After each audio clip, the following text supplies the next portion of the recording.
Hello and welcome everybody to Flicker Effect, episode 346. We are recording and broadcasting live on October 11th, 2020. This episode, we will be talking a little bit about The Haunting of Bly Manor over on Netflix. We've got The Boys, which finally just wrapped up, and I think at least one of us has watched the whole thing. Plenty more to talk about. Before we get to all of that, though, as always, we'd like to welcome everyone new to the show. For those of you new to the show, just so you know, there's a couple different ways that you can watch and listen. We broadcast this show live most Sunday nights on YouTube at youtube.com/Flicker Effect. This is also available as a podcast. You can find us on Apple Podcasts, Google Play Music, the iHeartRadio app, and basically wherever you listen to podcasts, just search for Flicker Effect. By the way, I'm David Lott. Joining me, as always, is Bobby Jackson. Hey, what's up, everybody? Yasha Wilson. Hey, everybody. And Michelle Hillard. Hello, everyone. Hi. Welcome back, Yasha. It's been a little bit. It's been a minute. Yes, thank you so much. It is good to be back. My apologies. I've missed you all so much. Where you been? It's been like a month. It hasn't even. It's been maybe a month. It's been a month. Wow, that's so aggressive. So aggressive. I apologize. No, it's sad. It's like we love having everyone, and then when it's not one person's missing, it doesn't necessarily throw everything out of whack, but it's like, man, I'm ready to hear what Michelle watched. I'm ready to hear what David watched. I'm ready to hear what Yasha watched. So I know since you've been gone a while, you've got a lot to talk about. So I'm just ready to hear all your stuff that you've been checking out, because I know it's a lot. I have a lot. I did watch a lot as I was preparing for the show and thinking about it. I kept texting David more and more shows that I remembered that I had watched that I didn't put on the initial list that I did watch. I know by no stretch am I going to be able to give an in-depth review of everything, but I would like to talk about it a little bit. And I'm sure Bobby, that you have watched quite a few of these shows as well. But it's just fun to kind of be caught up on some of these shows. Right. Cool. Yep. Go ahead, Bobby. Looks like you're going to say something. No. Okay. No, I'm just waiting in anticipation. I'm just waiting. To hear all this good stuff. Oh, is that my cue to dive right in? Well, no, I was going to ask first. No. Since I brought it up in the opening, I know you've watched The Boys, and something tells me you've probably watched all of it, or have you? Have you finished it? Close. I think I'm on the last episode now.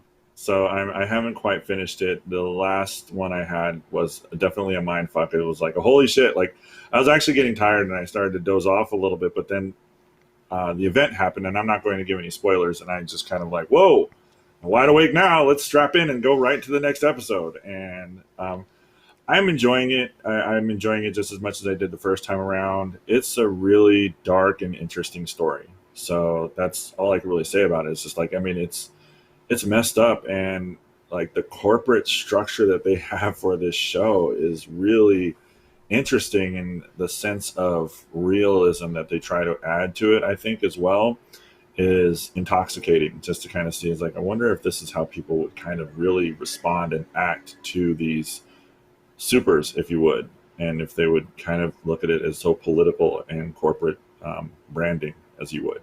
But it's damn good. Cool. Bobby, you've been watching. You're not caught up, are you? Well, I've always stayed current with it. It's as soon as that new episode airs on the Friday, I'm usually watching it that Friday. So actually, I think this past week when it was the finale, it aired Thursday, early enough to where I was able to catch it that night. So I am all finished and completely caught up with The Boys. And I can absolutely echo a lot of what Yasha was saying as far as the tone and a lot of where the show went this season. Getting a little bit deeper into some of the characters' backstory. There's still probably a couple that I'm kind of still a little bit curious about in terms of what's going on with them and why they are the way that they are. Specifically, I'm thinking of in my head Black Noir. But for the most part, I think they did a good job in terms of really giving us some more characterization for these guys, specifically Butcher. hearing his sort of side of things, and seeing why he is the way he is, because he's one of those characters where sometimes you want to root for him, and then other times you just kind of want to like hit him upside the head because he's like making these decisions. Just like, come on, man, you're like doing good. Why are you backsliding? So it's kind of like an interesting way to go with that character. But I think overall the series has me right where the first season had me in terms of just being something completely different and violent in a way that you don't typically see superheroes and superhero shows. And knowing that there's a third season coming, it's that much, I think, a little bit harder after seeing this season finale to have to wait again, at the same way you did with that first season after the finale, having to wait for the second season. So the countdown begins once again to wait until we get that third season, which obviously they're going to have some good stuff in store for us if the first two seasons have been this good. So yeah, I'm all caught up, all on board, and can't wait for third season. And by all accounts, we actually might end up having to wait longer because of the delay when it comes to any type of filming, unless they've already started it and or they're already halfway done with it. So that just kind of bums me out in the sense of getting ready for the show. Yeah. Well, you answered my question. I was wondering if a third season had been greenlit or not. Sounds like it has. I think it was greenlit before second season started, or somewhere around that time. They announced it at that con. That sounds familiar, but I couldn't remember for sure. Yeah, they announced it on virtual Comic-Con, didn't they? Actually, maybe they did. Actually, I think I remember they did at the end of their panel. Yeah, I think you're right. Anyways, so who's first? Well, I mean, I can't seem to go a week without watching something new, and I did watch a couple things that popped up on my radar. Luckily, honestly, I was going to go to the movies this weekend because there was a couple movies, maybe even 3 movies that kind of caught my eye that I was going to go see, but I didn't end up going to go see any of those. I just didn't really have enough time to get out to go see them. So I stayed in and watched some stuff that I had heard about and wanted to see. One was an HBO Max movie called Charm City Kings. I don't know if anyone has heard of that. It's about this young kid who lives in the city of Baltimore, and his older brother, sort of backstory that they kind of give you in the first couple minutes of the movie, was someone he looked up to who died, but his thing was he would ride these motorbikes, and the city has these motorbike rides that they do like once a week, and so in the summertime. And so the young character you see in the poster, his name is Mouse, and he wants to ride bikes like that and do tricks and stunts. It's like watching a DMX Rough Riders video, kind of, if you see how they do the tricks in the videos. It's like that. And I think when this movie started off, it was something different and unique, and it had a cool voice that it was giving, something that I don't typically see in movies. And it did that for about, I think, the first half of the movie, but then it kind of went into a realm that was a little predictable in terms of the genre, and it kind of soured me a little bit because of the direction it took. One of the characters that's in this movie who plays a mentor to Mouse is Meek Mill, the rapper. I actually thought he did a pretty good job in the movie in terms of the material he was given. So it was interesting to see that and recognize that he was actually having a pretty good turn in the movie in terms of his skill. I never felt like he was out of place in terms of what he was performing and doing on the screen. But I think that it started because it started to fall into some of typical territory of what you would see in some of the movies that are like this, that are centered around young black kids and stuff. I was like, I've kind of seen that before. I was started off in a way that it seemed like it was something different because it's sort of a coming of age story. But ultimately, I think it's worth watching, especially if you don't tend to watch a lot of movies within that genre. Then maybe it won't feel a little stale in that way. But ultimately, I thought the performances were good and the story was interesting enough that I think that it's still worth a watch. It's just that I wish it kind of elevated itself the way the first half of the movie did compared to the way it sort of went into the territory that it did. But that's how it goes sometimes. This other movie I watched, I really only heard about it within the last couple of days, and it kind of just I was going to say blew up, but that's actually not quite the real wording I want to use. But it's this movie called Spontaneous, and it's about this. It's a coming of age story as well. So it's about this group of high schoolers that one day out of nowhere, a kid in class just spontaneously combusts, and then there starts to be a lot of that going on within the length of the movie, and no one seems to know why. And it's played for I'd say more of a comedy / dramedy. I think the main character played by Catherine Langford and her love interest in the movie, which you see in the poster, is Charlie Plummer. They have good chemistry together. I think they do a really good job in terms of exploring that relationship as it starts. The thing that actually detracted to the movie for me was Catherine Langford's character. She plays this character that when that first spontaneously combustion happens, she kind of plays it as a way of not really caring and sympathetic to the idea of what's going on around her. And it really sort of turned me off from the character that it would be so cavalier to her. And she has the character is kind of like this sort of aloof and too cool for school kind of character anyway. But it's just, I think the way the initial inciting incident happens and her response to it just seems so disingenuous that I just couldn't ever seem to get on board and root for the character with other things that she was going throughout the movie. And I think that made me not really get into it in a way that I think that from the way I heard about it was through other online critics and reviewers. They seemed to be really taken by the movie and enjoyed it a lot. And so that made me want to watch it, but I couldn't get past the character, the lead characters, and the way she was reacting to things.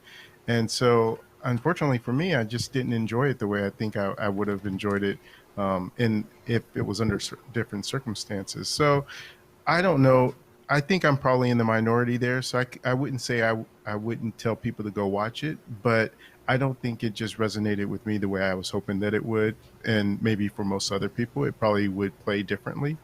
But that one is available on VOD. It's not on any streaming service right now. Yeah, I was going to say, I was really bummed. I saw you watch that. I'm like, man, I really wanted to watch that movie this weekend, and it didn't happen. We watched other stuff. We did, but I wanted to see that. Yeah. And I'm like you. I didn't even know it existed until a couple days ago. I was scrolling through the Apple TV app and came across it. Did a quick Rotten Tomatoes search. Actually, just looked again. At the time, it was 100%. Now it's at 97% on Rotten Tomatoes. Wow. No, yeah, Bobby must have put his review in. Yeah, you put your negative. Yeah. But no, I watched the trailer and I'm like, this looks fun. I really want to see this. So I'm still planning on watching it sometime this week. Yeah. I can see you guys enjoying it. I just think that, the main character rubbed me the wrong way, and it never was able to get me going with it. And it's unfortunate because I think a lot of stuff surrounding it was pretty good, and the concept itself was interesting, and it does have a little something to say about just the way that people close each other off from things and are unfeeling towards others. But yeah, I just couldn't get into it. So I hope you guys do get a chance to watch it so I can hear your opinion, and I'm sure it'll be quite different than mine. Oh, okay. Yeah, I plan on watching it, so we'll find out maybe next episode. Cool. Anyway, you also watched something else, which I think we watched as well. I don't know how. Did you watch indeed the same amount of episodes that we did? I did. 2 episodes. I didn't have a chance to start episode 3 yet. And you're talking about the Haunting of Bly Manor. I am. And I don't know. So when I went into it, I already kind of knew the setup in terms of this was going to be a different place and Yeah. a whole new set of characters. And then I saw online that some people, I guess, were expecting a sequel to the Haunting of Hill House. And I knew going into it that that's not what we were getting. So were you expecting something along those lines of continuing what they had did with the first series of this, or you knew No, that this I was mean, something completely I different? know, like, I mean, I guess except for maybe some people who just never looked into it or never heard any news, but I mean, we've known Or for a watch the while. trailer. We've known for a long time this is going to have nothing to do with like Haunting of Hill House. Okay. I know I talked about that after we talked about Haunting of Hill House, that I Yeah. was really hoping that they were not going to try to just continue that storyline. Like, I really liked the way that story wrapped up. I didn't want any more of it. I was worried that if they tried to continue a story there, how it would affect what we already saw, which I really enjoyed that first season. Right. So I was happy to hear that indeed they were going off on another storyline, something else that I was definitely aware that that's what they were doing. Yeah, I thought that they made it So, pretty clear that this is going to be a complete another haunting, but a completely different situation. Right. And I thought that that was made pretty evident when they were building up to the fact that they were going to have a second season. I mean, it was in articles that I read online, and yeah, that first season just ended up with such a pretty little bow on the top. Honestly, like, where did you want to go with that? Yeah. I think that from what I could see online, it was people who are probably not as connected to the Sphere in terms of Yeah. reading the news Guess. about the different seasons and stuff. And I think the expectation was to see what else happened with the kids. And I was like, I guess you That they could went see from that, one but I haunted think house that in their life to another haunted house in their life to another haunted Right. house. They just had a life of going into haunted houses. Just screw them well, and their childhoods. Well, so I think though, if you know that maybe you just only hear, hey, they're doing a second season of this, your thought process, if you don't know anything about it, is they're continuing that story, and then you're thinking, well, how logically could they continue it? And it's not like it's uncommon that exactly what you just said, Michelle. We've seen movies milk things and just have that same set of characters doing the same exact thing, just in a new sort of Yeah. location. So it's not unheard of. So I can understand why some people who maybe don't follow the news like we do might have thought that it was a continuation from the first. But obviously, so my thoughts going into it was I enjoyed the first season, maybe not as much as everyone else loved it, but I definitely enjoyed it. And going into the second season, the expectations were that I would enjoy it pretty much the same at the very least. And I'll stay away from making any positively splendid kind of remarks in terms of this season so far, but I will say I'm enjoying it. I think that it's like I enjoy what I enjoy about the first season and what I enjoy about this season so far within the two episodes I've watched is I don't ever find any of these things particularly scary, but I always look for, are they setting a specific tone that makes it feel at least dreadful and dreary in some sort of way that can make you feel like you can understand what these characters must be going through. And right now, they're still laying a little bit of groundwork with some of the characters, particularly the kids. And they are, for me so far, who stand out in the two episodes are the kids and their acting and how well they do with what they're surrounded with. And I am in for the mystery because that's what it is, at least right now. There's still a lot to be answered, and I don't know of what's going on and why these things are happening, and what's the nanny's, what do they call them, au pair, Au is pair. what's her deal, au pair, Oh, what her deal is.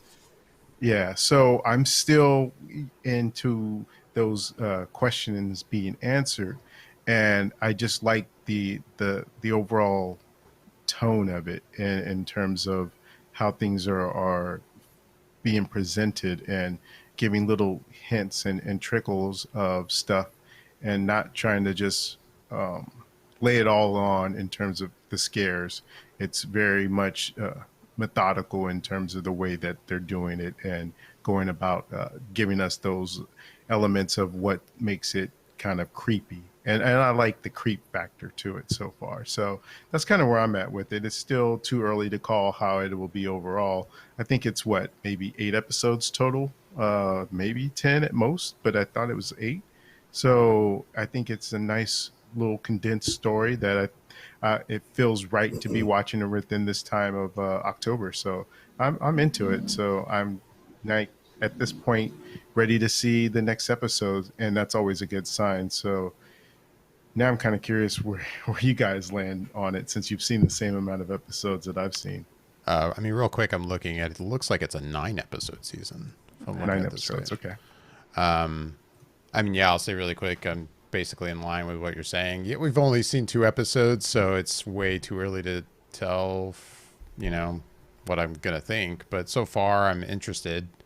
I'm with you. I didn't particularly find the first season to be like really, really scary, though I really enjoyed that first season. Yeah, same with this season so far. I mean, the couple episodes I've seen, I think are solid. I'm just curious to keep watching to kind of find out like what is happening here, what's going on here. But yeah, it's way too early to say like that this is going to be great or that it's not so good so far. I agree that the standouts so far, these 2 child actors are pretty impressive. They're really good. I like it so far, but again, I don't know. It's just so early that I don't know really what else to say about it. So. I mean, all I can do is echo what you guys are saying. I enjoyed these first 2 episodes. They are basically laying the groundwork for everything.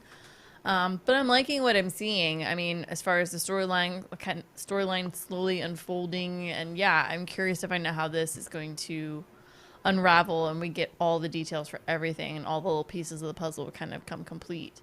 But as far as production value, I'm enjoying it immensely as much as I did the first one. You can already see like, certain setups for scenes, the way they're shooting things. And so I'm almost like, are they going to have an episode where they have like one big uncut, scene again where they're doing these big long shots the way they did in that one episode from the first season? Because I'm like, that'd be awesome to watch, especially in this huge mansion that I think is, yeah, it's a big, country manor. And you're just kind of going, okay, this is kind of foreboding looking. I mean, it's not like it's dark, but it is kind of a creepy looking house.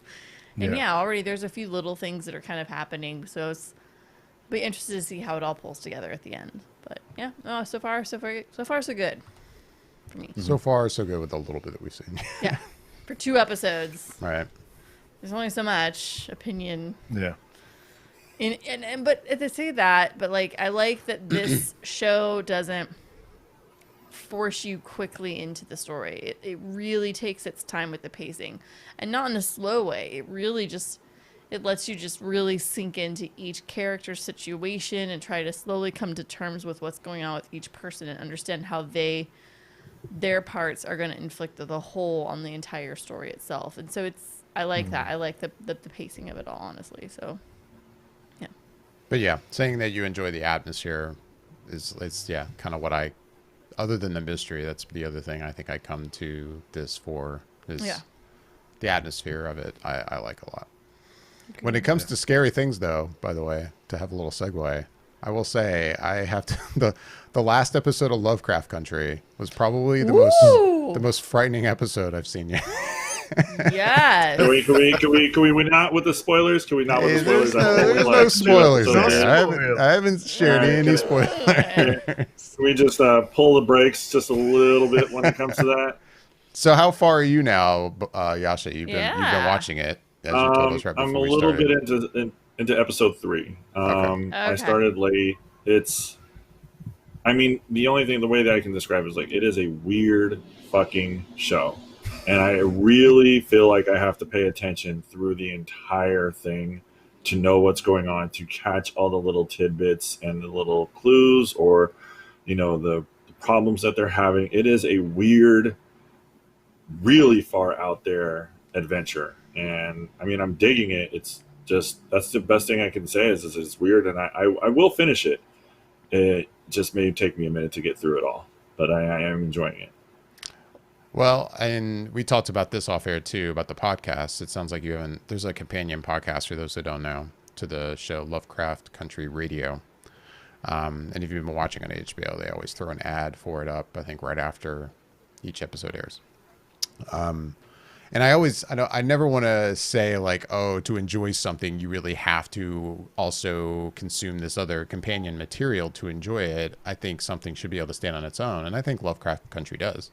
Yeah. With that said, I think the podcast is almost a must listen. Like, it's exceptional how well it's yeah. Like it's just it adds, I know, to my experience watching it. Like because there's so many layers of each episode and so many things that are being referenced that, you know, I definitely miss when I watch episodes, that when I listen to the podcast, it sometimes even makes me want to go back and rewatch episodes to kind of catch things maybe I missed. I can't recommend the podcast enough. So if it sounds like you're enjoying it, but it also sounds like you're a little like I'm still kind of buying into this experience, try the podcast out as well, and you might be all in. That's all. All right. So how long is the podcast? Because this is a point of contention that I've had before. This is one of the reasons why Bobby and I had talked about this, and I think we even talked about this on the show, is one of the reasons why I checked out of Legion. I really liked Legion, but then they were like, oh, well, if you listen to this Bobby was like, well, if you listen to this podcast and this YouTube video, you'll be able to really understand what's going on. I'm like, there should absolutely be no reason for me to have to, tune into like 3 different other media platforms to be able to understand an hour, a 40-minute television show. Like, that's ridiculous. Like, to me, it's just like, I'm not going to do that. I'm not going to watch and listen to a whole nother show or a whole nother podcast just so I can understand the first show that I was trying to watch. Right. No, and I definitely understand that. And I've been praising this podcast since like we started watching the show and listening to the podcast. And it's one of those things, like, I think the show stands perfectly fine on its own. But in listening to the 2 women who host the podcast show, one of them is a writer for the show itself. To hear her kind of really dissect, okay, so this is what we were thinking in the writer's room, and we had to talk about this one for about 5 hours for this one scene. And so, like, to kind of hear her explain kind of reasonings, sometimes like, we chose to go this route because we knew this was going to have the best emotional effect on the audience. As you kind of go, yeah, I guess if you went that other route, it really wouldn't have pulled on me. Like, you wouldn't have felt that wall, or so they kind of explain a little bit more of the back, why this, why that kind of thing. But then also it's like they pull like things where there's a lot kind of going on, a lot of the scenes, and they might go, well, historically this is what event happened, this is what here, this is why we did this existed. And I'm like, oh, I didn't even know that existed. And I'm pretty well versed in history, but there's definitely always more to consume for certain. And yeah, there's every episode has got a lot of layers in that onion. you might get 7 of them, but there's 3 that you're going, dude, I didn't even, wow, okay, that's deep, but awesome, because that even adds more. And so it's kind of nice companion. It really, I've been praising it this whole time. I can't get enough. Like, I love it. It's about 50 minutes an episode, 45 to 50 minutes. But I'll say, like, okay, I'll have an episode and be like, damn, that was fast. So, but that's how much I'm enjoying it along with the show. So, not only that, is that within the podcast, a lot of times they'll have someone maybe that was on within that episode or something that also can contribute to what's going on. And I wouldn't say this is the type of podcast that you listen to that's trying to explain the show. It's more right, like explain maybe some of the backstory of the characters, not backstory, but more like their reasoning for doing things, or what's the mindset of that character. They're not really trying to say, oh, you necessarily missed this part of the mystery. It's just like, what's the motivation with these characters, and how do we frame this in the Black experience? because it's two African American women that are doing the podcast, and they're talking about, you know, where were Black people at this point in history, and how does this reflect within our time, and how did we come about making this part of this episode. And a lot of, maybe if you've seen it at this point within the three that you've seen, the episodes take on almost a different genre each episode, and they kind of have that feel to them where maybe one episode is more sci-fi oriented, and another one is maybe action adventure oriented, and there's different elements to it within this sort of horror landscape. And I think the podcast does a really good job of just kind of giving you a little bit more, filling out the edges of the story in terms of making you be able to be like, oh, okay, I hadn't thought about that from that perspective and why this might be happening, rather than saying, oh, you missed this, you better catch this thing that we did. It's not like that. So I think it's a more of a way of kind of like, it's like you say, a companion. It does definitely have a little bit more punch to it when you do.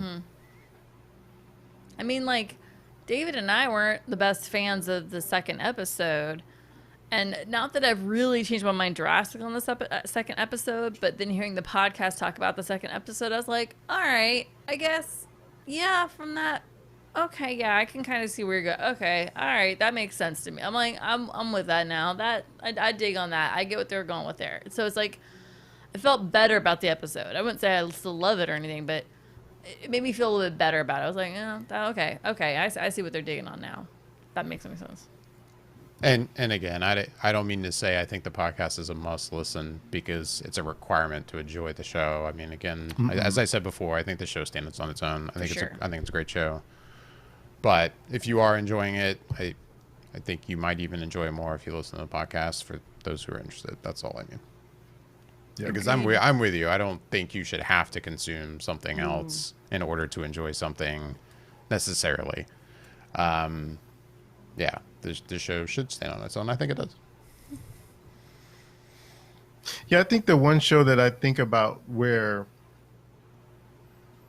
I specifically, even more so than Legion, that I was watching that I really felt the need to listen to podcasts for was Westworld. Because while I do enjoy Westworld on its surface, I know as I'm watching it that I'm missing something. and I just can't quite wrap my head around it because it's in some way almost on this higher level in terms of some of the things that are going on in concepts and execution.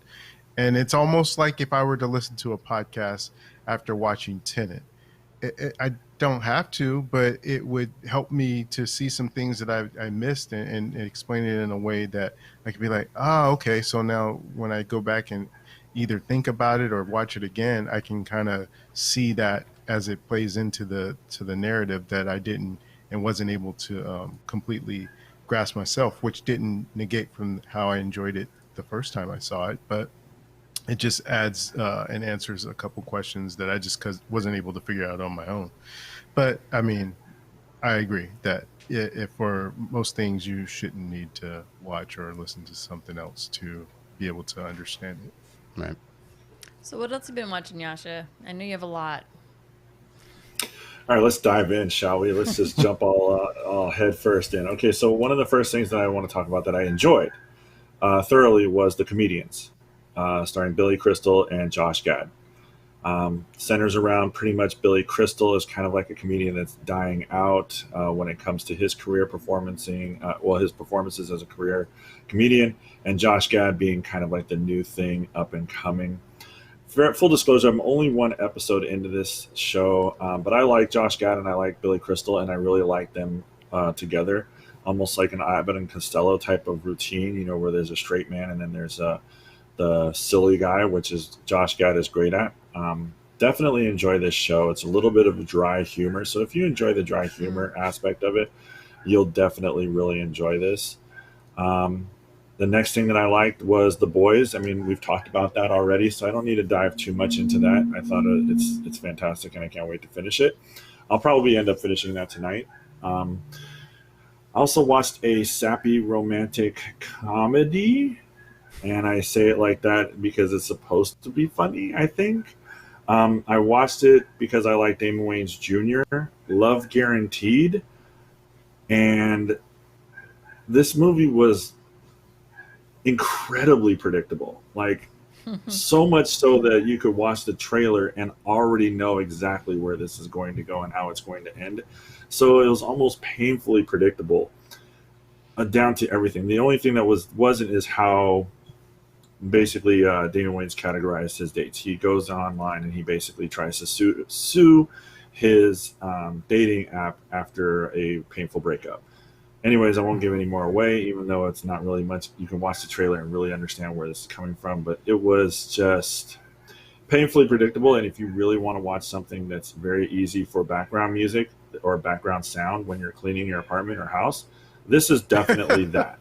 Make that happen and tune in and out of this show and not miss a beat. Rachel Lee Cook is also in it. I mean, they both did a fine job. I think they're very talented actors and actresses. And I just was not super impressed by it. So it was just kind of like, hey, this is a fine, easy watch. Let's talk about something else that I watched that I did not like. And I'm going to talk about The Tax Collector. Starring Bobby Soto and Shia LaBeouf. Written by David Ayer. I think he even directed this. I'm double checking on that really quickly. Yes, this movie is so fucking bad. It's not even funny. Like, it's like, don't even waste your time. Like, it is mind blowing how David Ayer can write and direct some amazing movies and come up with some amazing scripts and amazing dialogue.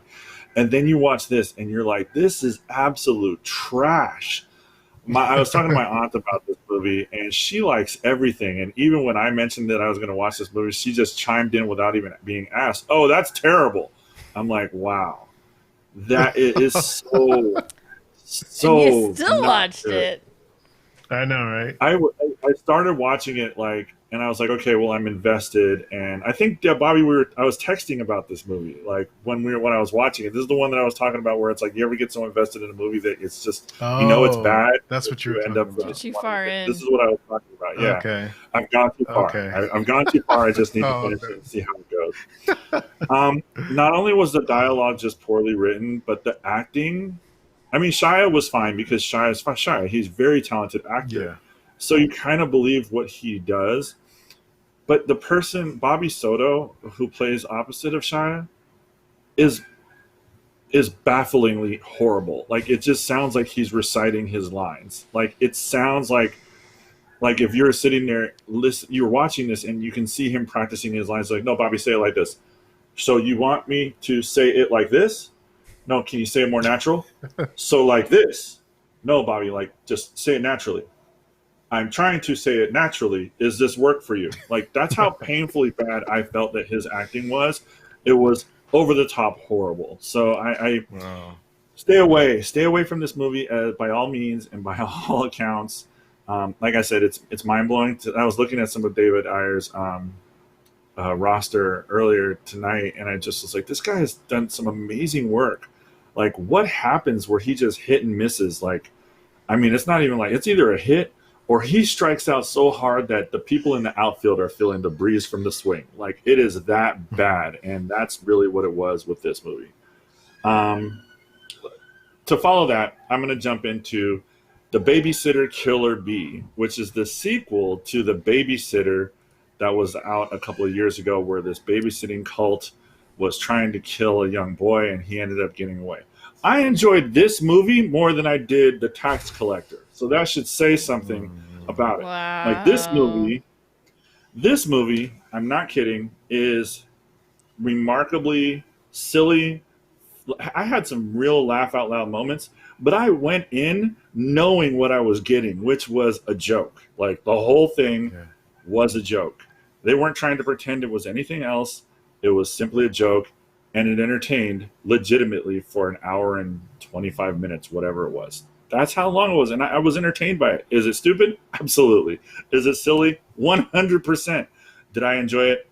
Fuck yes, and I would recommend it to somebody if you want a cheap laugh. 100%. Going from there, I will jump into Ava, starring Jessica Chastain, John Malkovich, Common, Gina Davis, and Colin Farrell. Oh yeah, Bobby This watched movie. this one. Did you watch this movie, Bobby? Mm-hmm. Bobby, you watched this movie? Okay. Yeah, I Highly did. disappointed, and it was such a waste of talent in this movie. Like, I saw what they were trying to do. It did not work. It was failed miserably. It had grandeur kind of when it came to some of the action scenes, but overall I thought this movie was rather lackluster and almost just a setup for 355, which they've started to campaign and advertise for already, just to see if Jessica can be convincing as an action hero. Didn't buy too much of it when it came to some of the action, but it was pseudo believable and fun to watch in some moments. But again, I felt like this movie was a missed opportunity for a really cool story with some amazing talent, because the talent that they have in this movie is, a lot of Academy Award winners, I think, nominees, and people that have been acting for decades. Like, it just felt like a missed opportunity when it came to this story. I thought it was okay, but at the very least, it was probably like, on a scale of 1 to 10, I would rank it probably like a 4, maybe a 5. In regards to like entertainment view. Going on, that sounds on par. Is that Yeah, kind of your review as well? pretty much. I mean, I think my main dislike of this movie was the idea that they felt like they needed to throw in this love story aspect that just felt like a soap opera. I mean, it was just like that. This is completely unnecessary. I don't know why this is in there. Forced. Yeah, it was so forced. I think I said, yeah, it was really so forced. And I think I said that. Go ahead. I was just going to say, and I'm going to say, I'm getting the goddamn it. I'm talking. Let me be on my soapbox. It has been a minute. I'm going to go ahead and say this because I don't care. Like, this whole romance that they threw into the movie to try and get it, be involved and everything like that was such a waste and so bad. And not only that, but it's this whole dynamic of her sister and, this relationship was like, how fucked up is her sister that she decided to start dating this guy right after she just disappeared? Like, what the hell kind of shit is that? Like, that's next level horrible. And I'm telling you that because it's a spoiler, and maybe it will save you from watching this movie for like an hour and 40 minutes, which you don't need to do. So Ava was what is it that you wanted to say, Bobby? I was gonna say, I think the thing that I enjoyed the most was how much fun it looked like Colin Farrell was having with the role, and him and John Malkovich when they were interacting together. They have a scene towards the end that I thought was pretty good, but yeah, a lot of it was just unnecessary and disappointing, I think. And that's especially what's crazy. With that cast level. Yeah, and that's what's crazy. Like I said, it's a wasted opportunity for the amazing talent that they had in this movie. I think the chemistry between Jessica Chastain and John Malkovich was great. I think the chemistry from Jessica with everybody that she interacted with, her Gina Davis, Colin Farrell, Common, like the chemistry on screen was fantastic. It was there. The dialogue was not, the story was not, and it was a lot of wasted opportunities in regards to trying to help the story move forward.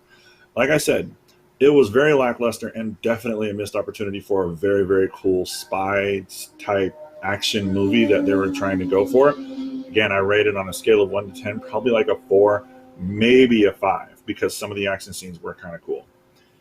Going from there, I'm going to dive right into Doom Patrol, which Bobby had talked to me a lot about. I haven't quite finished yet, but I am knee deep in season 2. This is probably one of the weirdest shows that I've ever watched. It's disturbing on many levels, but I'm thoroughly engrossed and I can't stop watching it, nor do I want to. It is really good, like really, really good.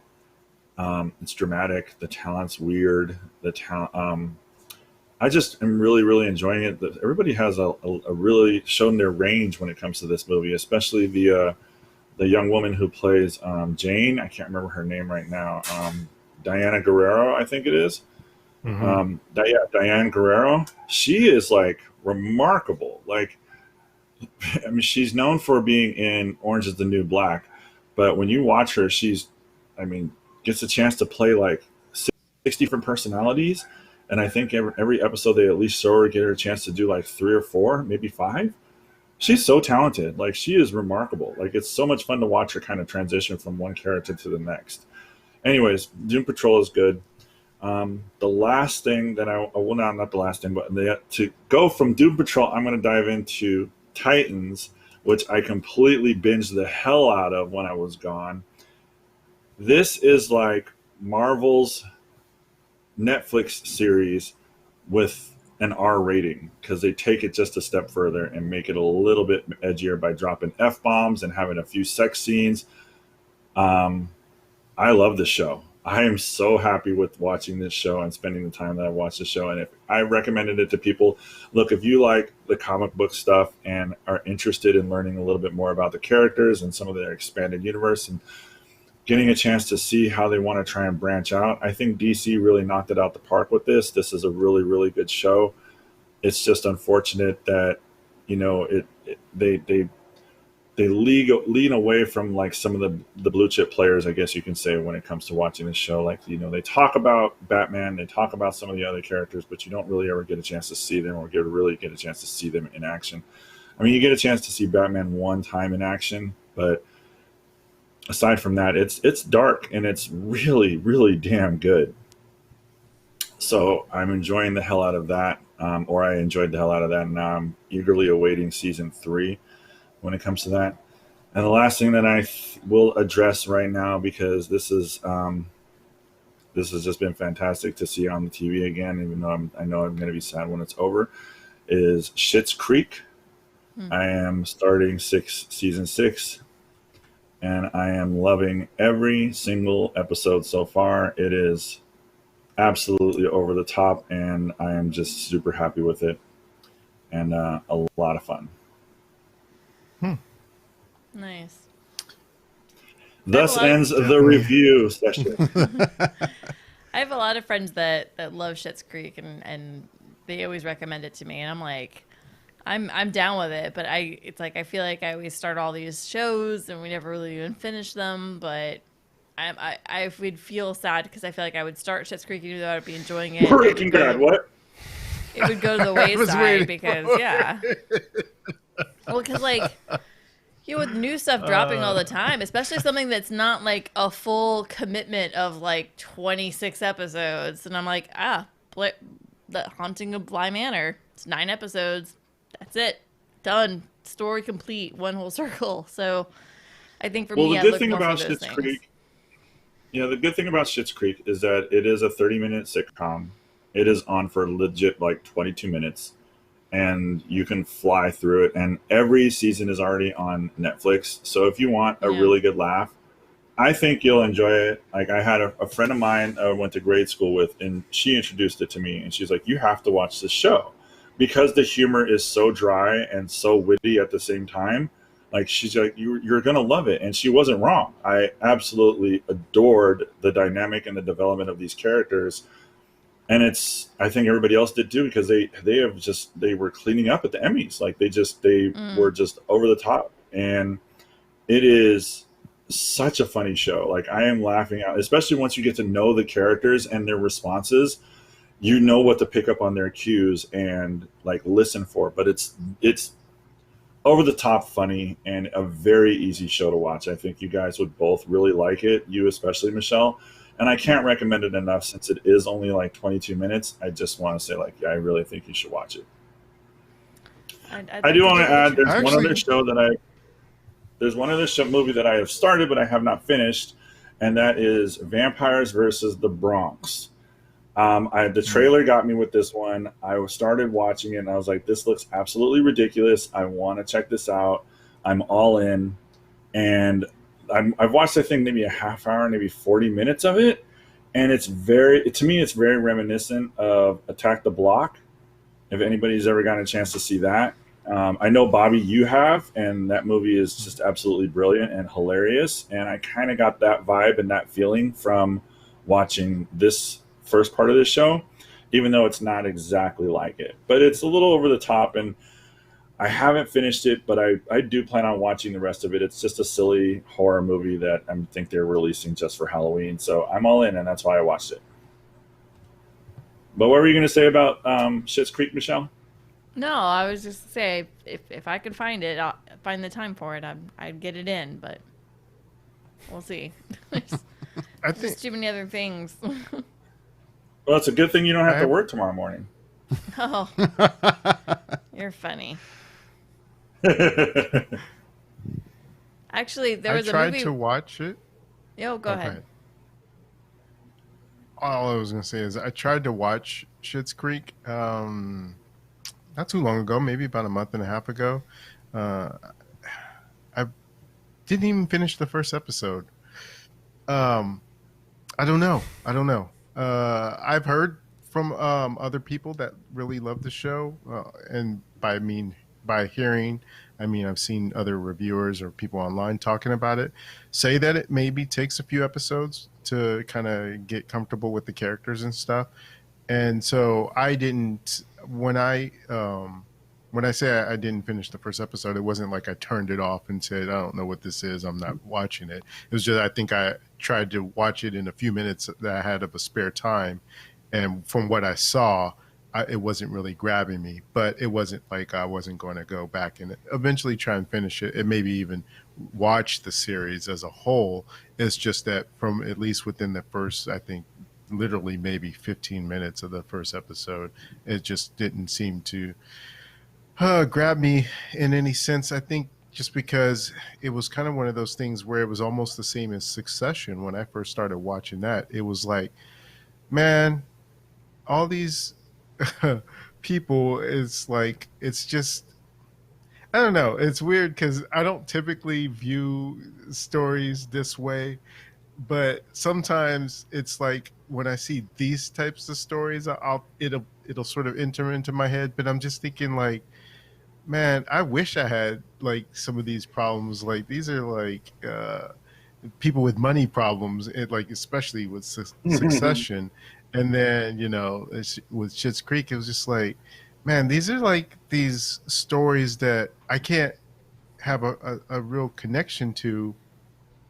and it feels like I can't get into the characters because of it.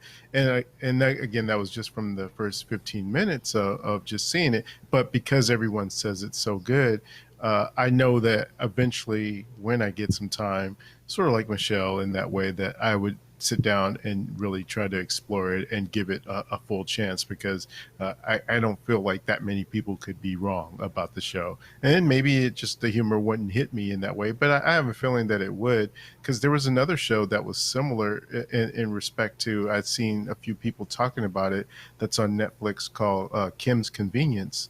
And I think I watched maybe about the same amount of that episode that I did of Schitt's Creek, but I did laugh a couple times within the Kim's Convenience. And it's about this Asian family. I think they live in Canada, and they own a convenience store. And the dad's kind of like, at least at least within the first few minutes, he almost seems like an Archie Bunker type. And because there was like these sort of a gay pride thing going on, and he was like, sort of saying that he was stereotyping the people that was coming into the store, because they were saying you should be doing something for gay pride. And he's like, why? And then they're like, well, because it shows that you're sensitive to the community and whatnot. So he's like, all right, well, I'll give percentage off to everyone that's gay that comes into the store. And so one guy comes into the store, and you could tell he's gay, and the owner, Kim, I think Mr. Kim, is like telling the guy, no discount, you're not gay. And so it's like, really, he's just sort of a cheap bastard kind of guy. It's like he doesn't have anything against the being gay, but it's like he's just a cheap old man. And you can see some of the comedy, and then there's about he has family, and his son in the show is actually the actor who is playing Shang-Chi in the Shang-Chi movie coming out from Marvel. So it's kind of interesting seeing him in that as well. But it's a comedy, and it's pretty light and breezy. But I did enjoy the few minutes of that I saw. But again, it's just sort of a matter of time. And right now I'm all in on a lot of hour-long shows, and they're getting my attention. But if I have some free time, I'll absolutely watch Schitt's Creek and probably pair that with Kim's Convenience. And they seem like a pretty good fit for each other. Yeah, it's I mean, I'm full disclosure, like I think if I remember correctly, when I first started Schitt's Creek, it took me a minute. Like it took me more than one episode, I think, to like kind of get attached to the characters and really get their sense of humor and get where they're going with it. But I did. I think I was like, okay, and I more stuck with it because my friend was insistent that I watch at least a few episodes. And I think at that time I wasn't necessarily I was looking for something to kind of get into, and this is what she recommended, and she swore by it, and we kind of enjoy the same thing when it comes to humor. So I definitely was like, okay, well, I'll give this a shot. And I think by the two and a half or three episodes in, I was like, okay, I'm kind of getting this now, like this. And then the further I watched, the more I enjoyed. And that's where I'm at now. Like I'm watching it now, and there are moments when I find myself literally laughing out loud. Nice. Michelle, you sound Were like you saying about a movie, Michelle? Yeah. Oh no, I was just gonna say. So I know we've been talking about a lot of shows, but did manage to watch a movie this week. It was kind of an interesting movie, kind of a little off color, and I think at first, like, you guys would be like, I don't know about this, but then I think you'd be into it. And it's called Save Yourselves, right? It is called Save Yourselves. Save Yourselves. Oh, okay. I don't even want to talk too much about it because I don't want to give anything away, but basically this couple decides to get away for a weekend, and they decide to, disconnect, like, completely, like, no phones, no emails, no computers, no nothing, so that they can, one, reconnect with each other, and then also reconnect with their own, like, person selves. But of course, like, things go awry, and and I'm not giving too much away because it's definitely in the trailer, but basically, like, aliens show up, and so they're completely disconnected from everything, and they're dealing with an alien invasion in a cabin in the woods with no connection to what's happened. So I don't know. I really enjoyed it. I thought it was pretty funny. I found myself laughing quite a few times. Yeah, I'll say the ending was interesting. That was probably the only part of me I was kind of like, oh, I guess that's fine. Like, it seemed like this was going so well, and then it kind of flatlined for me right at the very end. But overall, I thought it was quite good. Yeah, I watched it as well, and I liked it, and I liked the ending. Yeah. I mean, I say that, and so when the ending happened, and I'm not giving away any spoilers, I was immediately like, well, I know this person will hate this ending, and I know this person will hate this ending. Like, it's one of those endings that, again, I without talking spoilers, it's not for everybody. But I liked it, and I liked the movie overall. I thought the movie was entertaining. It was fun. Yeah. I was glad we watched it. It actually was at the time like, okay, I want to watch Spontaneous or watch this. Went with Save Yourselves. I was hoping to also watch Spontaneous 2 this weekend, but it didn't happen. So that'll happen later this week. But anyway, yeah, Save Yourselves is fun. If you're looking for a fun, entertaining movie, it's not that long. I think it only clocked in at like an hour and a half. Like, it was like an hour 36. It was really short. It's an easy watch. But it was light. It was light. It was funny. These were actors that I have never seen before. I don't know if they're comedians. Really? And I'm not Breakthrough. I'm not familiar with them. But I really enjoyed it. No, I really enjoyed it, and I really liked the two of them and the chemistry that they have together, and how well they played off of each other. Like, it was one of those things. It's super relatable. Like, their reaction to things was just funny, because there were times I even was like, they'd react to some things, and I was like, yeah, that would be a no for me as well. But yeah, like, it was just really. It was done really well. It was very cute, and I highly recommend it for anyone to watch. And it's, like, it's good for, I think, a movie night for couples too, honestly. Like, it's kind of funny because you can kind of see a little bit of either yourself in one of the two of them or your spouse in the other person. Like, it was entertaining. I liked it. Good writing. Save yourselves. Save yourselves. Save yourselves. I feel like this is one of those moments I'm supposed to, you know, some you hear in shows where people are like, full disclosure, like, technically I'm an investor in this company. Technically, I am an investor in Legion M, which is a production company that is involved with this movie.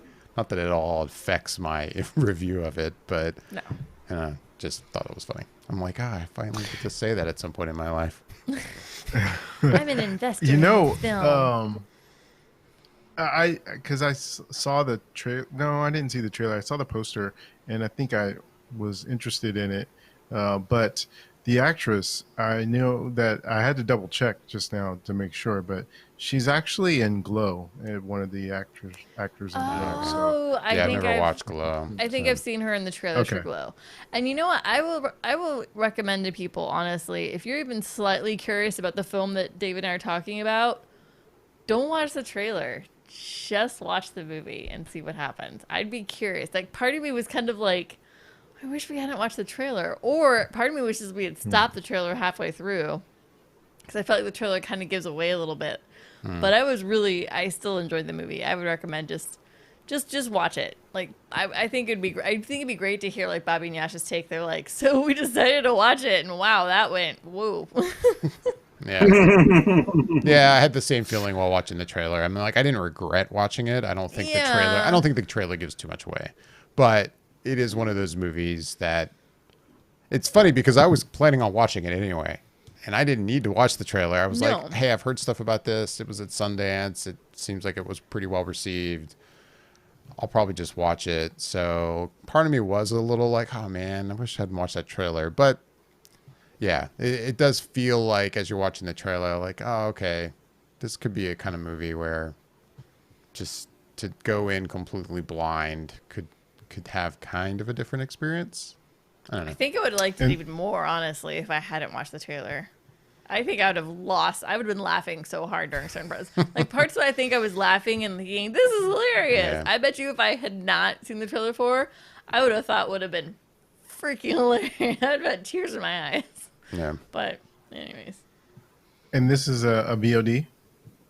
Yeah, it's available for purchase or for rent. Yeah. Yeah. Digitally. Okay. I know it was playing at some theaters. I know even around here. I think I saw it.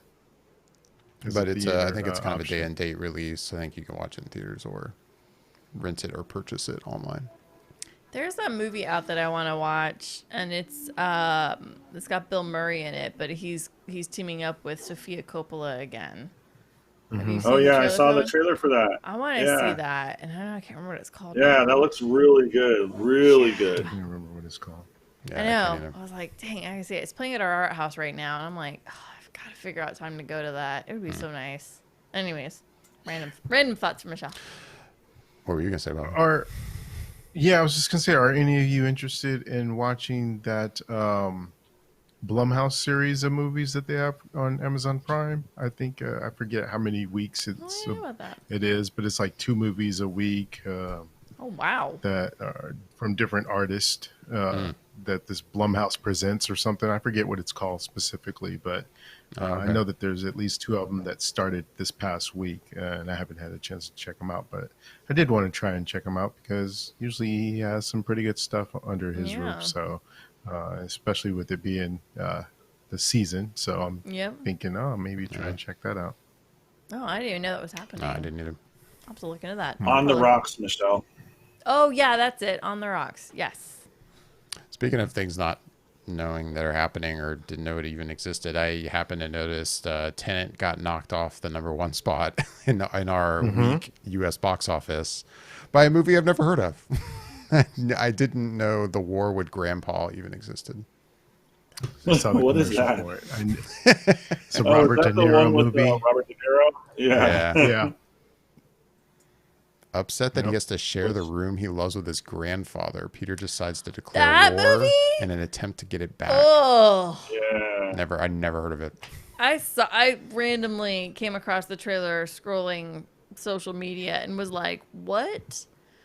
How much money did they throw in De Niro's face for this? Because this is a piece of shit. Like, I'm watching the trailer going, this is the dumbest thing I have ever seen. Woo, That De is legit what I Niro. thought of too. Like, how much did you get paid for this? Like, who called in a favor? That's what I want Right. to know. Yes. Who It was a called in very favor? like who called in a favor and said, called in it? remember that thing from like Yeah. the thing where the thing happened? Well, guess Yeah, what time it Bobby, is. remember how I got rid of that body? You know, like, come on. I need this, Bobby. Like, I'm trying to get the film career off the Dude. ground. Right. Yeah. No, that thing looks horrible. Yeah, That I haven't knocked even off seen a trailer tenants. for it. I came across a news article and I saw like an image from it, and I'm like, what is that image? What is this movie? I Yeah. had to look it up. Still haven't watched the trailer. Yeah. I'm such a movie snob. I'm like, I mean, it's not like you're missing no. anything. Yeah. I mean, just looking at the poster, I could tell. I'm like, yeah, you're that not. movie's not for me. I won't be watching that. Yeah. With So, that, yeah, I'm out. Does anybody have any last words before we depart? Oh, actually, random thought again. So when is the West Wing thing happening on HBO Max? That's Or did that- pretty soon. Did that happen this weekend? No. That Well, I hasn't know that happened they yet. were on what was it, Late Show Friday night. There was a special episode of Late Show, and they did that on Friday night, or that's gonna be this coming Friday night, maybe. Right, but And then that's coming up with them all. it's on redoing their October thing. 15th. Oh, so this Wednesday, right? Yeah, Third, that would be. Yeah, No, today's the 11th. Thursday. Thursday. So this Thursday. Yes. Ooh. Sorry, West Wing nerd. Okay. Yeah, I am interested in seeing that one because I'm pretty sure I've seen that episode. Where you well, how are. far did you get? Seasons in. I'm 3 seasons in, towards the beginning of the season 3, like within the first 10 episodes of season 3. So I'm pretty Yeah. sure I That's saw the a episode. maybe or maybe not for you. I would say It's yeah. a ridiculously good episode. It's a good I'll episode. double Yeah, check. and knowing that episode, it's like it's become more clear the more I remember about that episode, like why this episode was picked for this kind of event. It fits. It super fits now. Because I remember first hearing like, why that episode? I mean, it's a good episode, but why that one? And then the more I thought about it, I was like, okay, yeah, I see why. It fits He the picked- political climate. Yeah. For one, is the big thing. For two, what I like is the balance between some of the comedy that's in West Wing and then the serious of certain situations that are happening within the episode. And there's a couple different situations that are very serious, and then there's some that are a lot more lighthearted. So you kind of get this balance of what's going on within the West Wingers, like situations with different things happening in the world, but also within themselves. But you see different personalities kind of play out in different ways, and it's a very wide range episode in that situation, in that context, especially for President Bartlett. He goes through a lot in that episode, emotionally and mentally, and to watch him go through everything is, I don't know, it's really good. It's a really good episode, and it crazy, ridiculously fits our political climate right now. So yeah. I'm trying to quickly look up what episode. I mean, I know that it's says- Hartsfield's Landing. Hartsfield's Landing, yeah. And it is episode 15 of season 3. So Bobby, you Oh, haven't so seen I'm it not yet. there. You need No, I to haven't get seen it. there. Get there quick. I don't think I'll get there in time, but maybe I'll just watch it this way. You know and what you see should how it do? You plays should out. watch the episodes from where you left off up to that episode, and then just watch that episode as that episode that's on Thursday That's what I'm night. saying. I don't even think I can do that. I don't think I can watch That would be so good. that many episodes in that time frame before Thursday. I don't know that I can muster that. But It's funny. It made me realize, like, I remember hearing that West Wing was going to leave Netflix for HBO Max, but that hasn't happened. Like, it's still on Still on Netflix. Netflix. I wonder when that's supposed to happen. That's supposed to happen after this event? I don't know. You know, for West Winger fans, we're really failing here. Anyways, the West Wing live, or not, it's not live, but the West Wing, like, reenactment episode is going to be this Thursday, the 15th. So if anybody's interested, Yeah, just HBO check it out. HBO Max. I'm looking forward to it. Of Me course. too. There was one last thing I wanted to ask you is, um, now that we know that Doctor Strange is in Spider-Man, whatever coming home, whatever home, uh, has that changed your mind since last week when we were talking about the whole Spider-Man and Jamie Foxx thing going on? I mean, I don't know how to put this. No, it doesn't really change my mind. Like, with that said, like, even when we talked about it last week, yeah, I hated the idea, but I also could see that this could be a very good movie.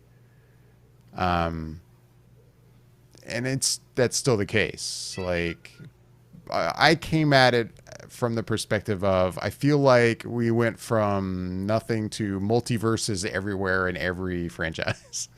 Like, Yeah. and not only that, but to do it here with Spider-Man, and from the little bit we're seeing, it just, of course, makes you think of a movie we just got that as Spider-Man. It just happens to be animated. And I know they're not doing a live action version of Spider-Man Into the Spider-Verse. That's obvious, but still, it was like, really, like we just kind of did this in animated form with this franchise. Do we really need to do this now in the live action MCU? Like, is this necessary? That's where I was coming with that from. With that said, yeah, like I think it could be a very good movie. I say that, and I really didn't like the second Spider-Man movie. In fact, I don't know, I wouldn't say I hated it, but I really didn't like it. So it could suck. I doubt it. Hopefully it won't, but I think it just has got too much to do with setup with Doctor Strange and even with like WandaVision. And I think it's got too many other things at play. And so they're like, how can we get all these other little things to fit? I know, we'll do it in Spider-Man 3. And so it's like everything's kind of pulling into that situation. I mean, that's my long way of saying I don't think it affects the opinion I gave you last week on this. Like, that's cool. That's kind of where I am with it. Like, that's Doctor Strange is taking part in this movie. I'm like, all right. Like, we'll see when we get it. We'll see when we get a trailer. We'll see what I mean, where is that even? I'm so lost now when it comes to the Marvel films and what's next and the order. And is there even an order at this point? 2020 has completely screwed my perspective as to what's happening. I know we've got Black Widow is next. And what is Eternals after that? No, Shang-Chi, which is crazy to me. I'm like, where is that coming from? Like, I don't know. It's been filming. I know, and I guess because we've been so out of the loop with no Comic-Con and no Marvel panels to kind of talk about it, that's what feels so odd this year. The fact that a Shang-Chi movie is coming up so soon, and we've seen like. I mean, it's crazy. We're super spoiled to be like, we should have seen something already. But we're so used to it. We're so used to seeing things from Comic-Con or when Marvel does their own panel, like they did that one year. What is it, at the El Capitan or whatever? Yeah, it's I don't know. I'm just so thrown off. Like, where does Spider-Man 3 even fit in? How is the Doctor Strange movie before Spider-Man 3 or after? So it's before. So we've got Black Widow, then we've got Shang-Chi, then we've got Eternals, and then I believe the next one after that is going to be Spider-Man, I think. And then I think Thor comes after that, possibly. See, that's where I lose track is the other movies, but I do know specifically that Spider-Man is before the Doctor Strange one. Okay. And the Doctor Strange one is... I want to say March of 2022, if I'm not mistaken.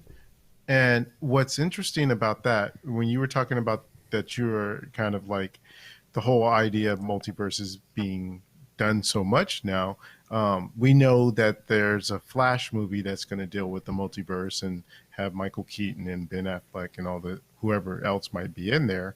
I find it interesting is that the way things were set, they would have gotten their multiverse movie off before Marvel, but now with everything that got moved around, Marvel will have theirs before DC.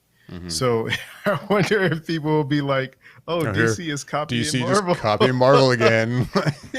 Yeah, because the Flash ended up having to get moved to November of 2022 when Warner Brothers started pushing all their movies around. Right. But then that we just heard this past week with everything getting bumped, like Dune, and who knows how much longer before Wonder Woman moves. It's got to move. I can't imagine at this point it stays. But yeah, with all those things moving around, that ended up being one of those other movies that got moved, and then Black Adam got moved into off the calendar completely, which is crazy. But it's interesting just that that now comes afterwards. So at least they can be able to say they kind of had their attempt first, regardless of how it sort of plays out.